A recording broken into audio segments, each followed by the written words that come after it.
My name is Osman. I live in Tamale in the northern part of Ghana.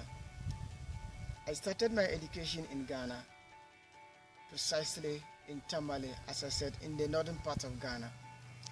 I started my school here in Tamale. I was born and raised in Ghana here, of course in Tamale. And I started a project here, as you can see. It is a kindergarten school, a basic or elementary school for the village people or the poor people in northern Ghana here or in Tamale here. The brain behind starting this school is as a result of a challenge that we have experienced in this northern part of Ghana. I've had an experience where young people, for example, myself, started schooling very late at the age of 13 to 14 years when I was sent to basic 1 or in the elementary school 1. I struggled through learning the alphabets, learning the numeracy, and also learning how to speak the English language. It's been very difficult for me as a grown-up person to have started school. I struggled through my way, through perseverance, I was able to make it.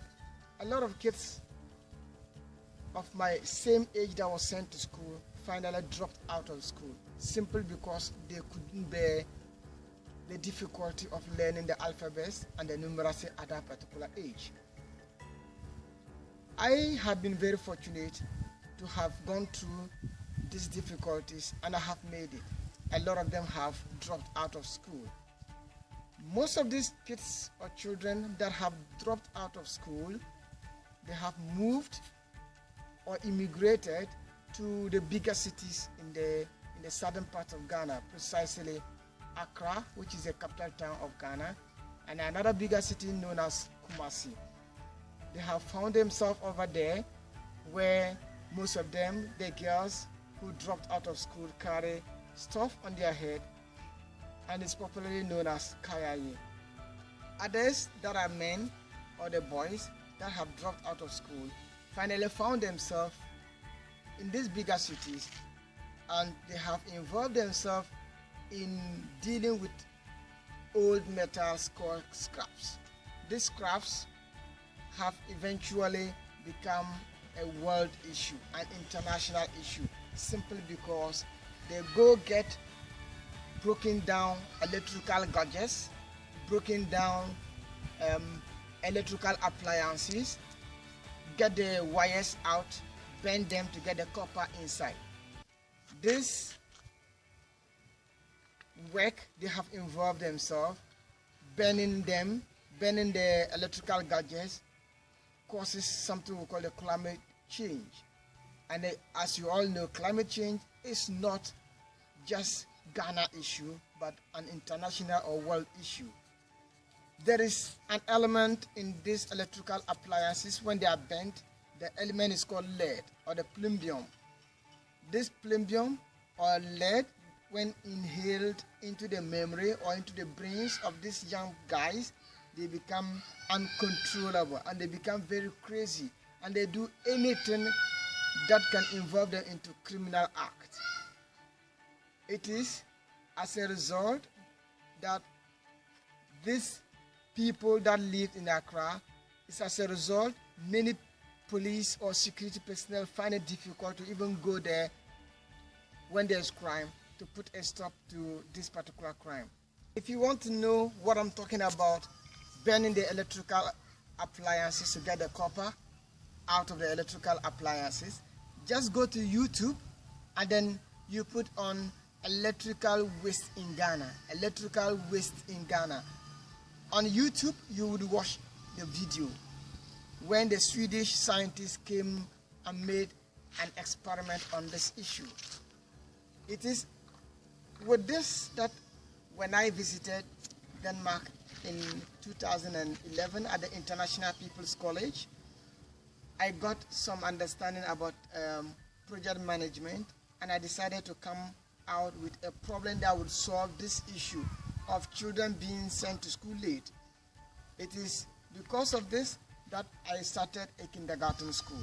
A kindergarten school, as you all see, Youth Action and Development School, or in short we say Yard Complex.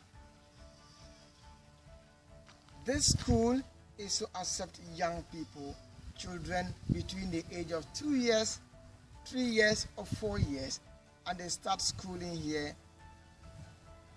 At that younger age, we will keep them here until they move to a high school where they can graduate to go to the university.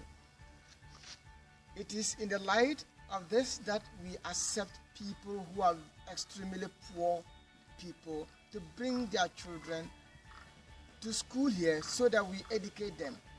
We teach them the alphabets, we teach them the numeracy, we teach them how to speak English and how to read in English.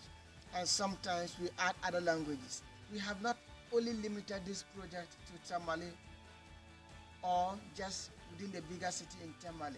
It has been extended into the rural areas where we have designed a project where after every holidays or every vacation, the high school children or the high school students go to the villages for a summer camp where they advocate for the younger people or the kids to be sent to school. We go there, we stay for maybe 2 weeks or 3 weeks or 1 month, sensitizing the rural people to send their kids to school at that early age. We have a mission of designing similar schools in those villages when we get support, and you are always welcome to give us new ideas as to how to solve this problem. You are always welcome to sponsor us if you have some funding elsewhere. People who are willing to come and volunteer here, teach in English, teach alphabets, teach rhymes, poems, numeracy, anything that you think you can handle, you are welcome to this particular school.